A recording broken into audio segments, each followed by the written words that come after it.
बिस्मिल्लाहिर्रहमानिर्रहीम। अस्सलाम वालेकुम नाज़रीन इलेक्शन 2024 का बाकायदा तौर पर ऐलान हो चुका है और हम भी अपने चैनल पर आप लोगों की खिदमत में पाकिस्तान के कौमी असम्बली के जो मुख्तलिफ हलके हैं उनकी तफसीलात आपके सामने रख चुके हैं, क्योंकि नाज़रीन कराम अब तकरीबन टिकट जो है वो उम्मीदवारों की कन्फर्म हो चुके हैं और political parties Pakistan Peoples Party, Pakistan Muslim League Noon और पाकिस्तान तहरीक इंसाफ जो है वो अपने अपने टिकट कन्फर्म कर चुकी हैं।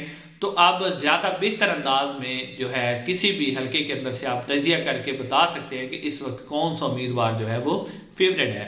नाज़रीन, अगर आप हमारे चैनल पर नए हैं तो चैनल को ज़रूर सब्सक्राइब करें और कमेंट सेक्शन में अपनी आरा का इज़हार ज़रूर करें।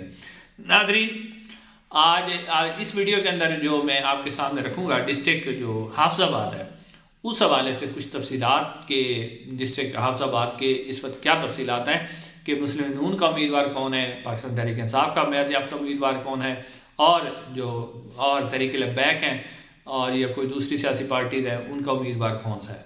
नाज़रीन, हाफिज़ाबाद अगर आप देखें तो हाफिज़ाबाद में जो अगर आप देखें 2002 से लेकर 2002 फिर 2008 का इलेक्शन है, फिर 2013 का इलेक्शन है, फिर 2018 का इलेक्शन है, ये जो सारे मुकाबले होते हैं आम तौर पर दो ही ख़ानदान यानी एक अफजल तारड़ साहब, उनकी साहबजादी सहरा अफजल तारड़ साहबा और मेहदी भट्टी साहब जो है मेहदी भट्टी ग्रुप यानी कि भट्टी ख़ानदान और तारड़ ख़ानदान के दरमियान ही मुकाबले होते रहे हैं।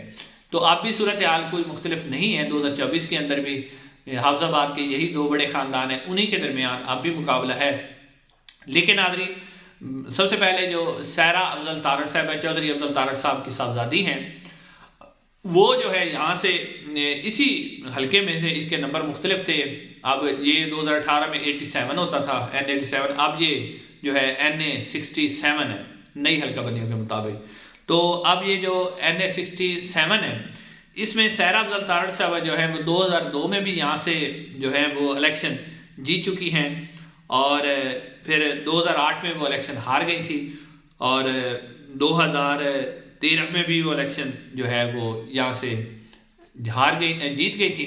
लेकिन फिर 2018 में जो है वो चौधरी शौकत अली भट्टी फिर उनसे जीत गए थे। यानी ये जो 4 इलेक्शन है इसमें से भट्टी ख़ानदान और तारड़ ख़ानदान अभी तक दो इलेक्शन जीत चुके हैं। नाज़रीन, अगर मैं 2018 का रिजल्ट आपके सामने रखूं उस वक्त इसका नंबर था NA87। नाज़रीन, उस वक्त जो पाकिस्तान तहरीक इंसाफ के उम्मीदवार थे शौकत अली भट्टी, जो कि बेटे हैं मेहदी भट्टी के, उन्होंने 1,65,618 वोट हासिल किए थे और वो यहाँ से इलेक्शन जीत गए थे। जबकि दूसरे नंबर पर मोहतरमा सहरा अफजल तारड़ साहबा रही थी, उन्होंने 1,57,453 वोट हासिल किए थे और वो दूसरे नंबर पर रही थी। जबकि तीसरे नंबर पर लियाकत अली भट्टी जो कि पाकिस्तान तहरीक लब्बैक पाकिस्तान के उम्मीदवार थे, उन्होंने 44,130 वोट हासिल किए थे। अब नाज़रीन, 2000 ये जो लियाकत अली भट्टी हैं ये भाई है मेहदी भट्टी के, जो कि शौकत अली भट्टी साहब के वालिद हैं और यानी कि शौकत अली भट्टी जो साबका MNA है पाकिस्तान तहरीक इंसाफ के, ये उनके चचा हैं। तो यानी कि इनको वादा किया गया था कि पाकिस्तान तहरीक इंसाफ इन्हें टिकट देगी, फिर शायद जो है मेहदी फैमिली के दरमियान इख्तलाफात हुए और उन्होंने इनको टिकट नहीं दिया, बल्कि टिकट उन्होंने दे दिया शौकत अली भट्टी जो इनके भतीजे हैं। तो फिर इन्होंने आज़ाद हैसियत से पहले इलेक्शन लड़ने का ऐलान किया, फिर बाद में ये तहरीक लब्बैक में शामिल हो गए, तो इन्होंने 44,000 के करीब वोट यहाँ से हासिल किए थे। अब नाज़रीन, जो अब सूरत हाल है उसके मुताबिक ये है कि पाकिस्तान मुस्लिम नून की जो उम्मीदवार हैं वो एक मरतबा फिर अब 2024 के इलेक्शन में मोहतरमा सहरा अफजल तारड़ साहबा है। सहरा अफजल तारड़ साहबा काफ़ी मजबूत उम्मीदवार हैं और वो भरपूर तरीके से इलेक्शन कैंपेन भी चला रही है। नवाज शरीफ साहब और मरियम नवाज साहबा ने यहाँ पर जलसा भी किया है। यानी हाफिज़ाबाद में बाकायदा तौर पर सहरा अफजल तारड़ साहबा जो है वो अपनी कैंपेन शुरू कर चुकी है और मुस्लिम नून की वही उम्मीदवार हैं। दूसरी तरफ जो शौकत अली भट्टी जो कि साबका MNA थे पाकिस्तान तहरीक इंसाफ के, उनके जो कागजात नामजदगी थे वो मुस्तरद कर दिए गए, उन्हें इलेक्शन लड़ने की इजाज़त नहीं दी गई, उनके कागजात मुस्तरद हो गए और भट्टी फैमिली जो है वो पाकिस्तान तहरीक इंसाफ के साथ खड़ी रही और उन्होंने पाकिस्तान तहरीक इंसाफ को नहीं छोड़ा और वो ये भी कहते रहे कि अगर हमारे जितने भी बेटे होंगे हम इमरान खान पर कुर्बान कर देंगे, लेकिन हम पाकिस्तान तहरीक इंसाफ को नहीं छोड़ेंगे। तो वो उसी तरह पाकिस्तान तहरीक इंसाफ के साथ डटे हुए हैं। लेकिन अब जो शौकत अली भट्टी हैं उनके कागजात नामजदगी मुस्तरद हो गए, लेकिन भट्टी फैमिली ने यहाँ पर जो शौकत अली भट्टी साहब की बहन है अनीका भट्टी साहबा के भी उन्होंने कागजात नामजदगी यहाँ पर जमा करवाए थे।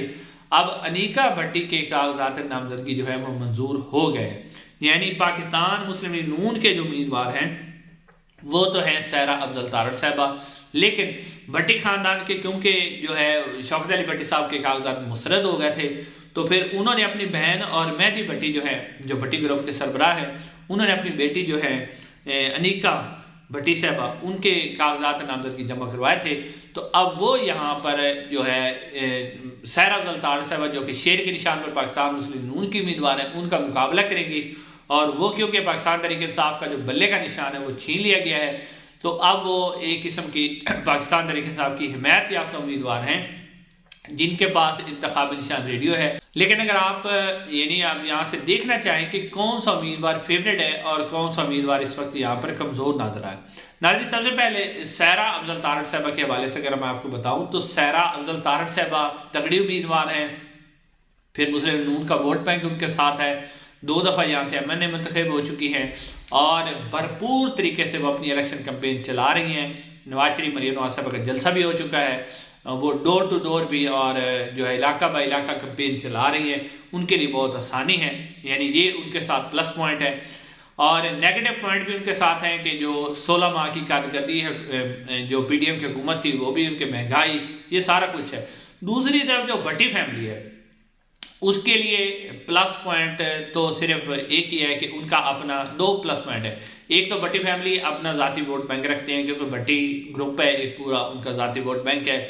और मेहदी भट्टी से वो आखिर 2002 से पहले भी इलेक्शन लड़ते आए हैं, तो फिर उनका अपना एक ज़ाती वोट बैंक भी है।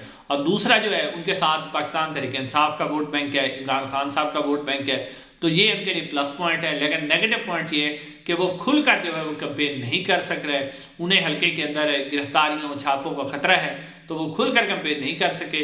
और फिर जो उनके उम्मीदवार थे शौकत अली भट्टी साहब वो भी मौजूद नहीं है, अब अनीका भट्टी साहब हैं, उनके साथ सिर्फ भट्टी खानदान का वोट बैंक है या पाकिस्तान तहरीक इंसाफ का वोट बैंक है, उसके अलावा जो है वो खुल कर कैंपेन नहीं कर पा रही। तो यहाँ बहुत ही दिलचस्प मुकाबला होगा। लेकिन अगर आखिर में अगर आप इसका रिजल्ट निकालें तो लग रही है कि सहरा अफजल तारड़ इस वक्त तक जो है इस हल्के के अंदर फेवरेट नजर आ रही हैं। अब नाज़रीन बाकी जो फैसला करना है वो अवाम के वोट ने करना है, और बाज़ औक़ात जो है वो जो तजज़िये होते हैं वो सारे गलत हो जाते हैं और फैसला कुछ और तरीके से आ जाता है। इंशाल्लाह नाज़रीन अगली वीडियो में आपसे मुलाकात होगी। अस्सलाम वालेकुम।